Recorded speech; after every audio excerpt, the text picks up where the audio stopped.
These artifacts, and there's thousands of them, used to decorate the royal palace in the Kingdom of Benin, which was once part of much of what's today Nigeria. They were looted by the British during colonialism, and they are now in all the West's best museums, the British Museum, the Met, and finally some are returning home. Some people might think that the journey of these bronzes ends as soon as they get back to Nigeria.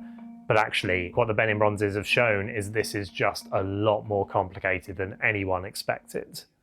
These artifacts aren't actually bronze. They're brass plaques, they're carved elephant tusks. They have these almost futuristic designs. To me, they're some of the most exciting art around. So when museums first discussed returning the bronzes, they had one venue in mind, a state-of-the-art museum called the Museum of West African Art. It was going to have security systems, climate control systems. So everyone thought they're going to look after them to the same standards that museums expect and want artifacts to be kept to.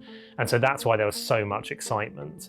That plan was fine until the Oba, who is the descendant of the people they were stolen from, said, hang on a minute, these belong to me. And in 2023, the Oba secured a presidential decree giving him ownership of all the bronzes. And it sent panic among all the museums who were looking to return these artifacts.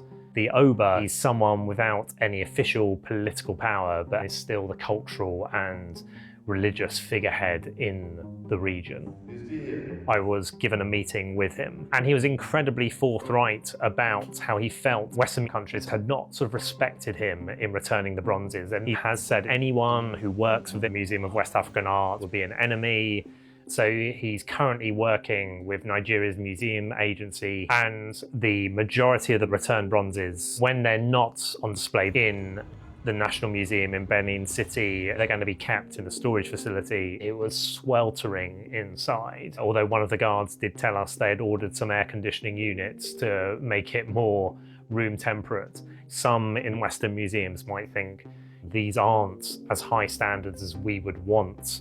But most of the Nigerians I interviewed felt that being told how they should look after artifacts felt like a continuation of colonialism. I think Western museums thought this would be the example that showed how to do it. You know, you just send things back, they go into a museum, end of story, everyone can move on. But this journey is far from over.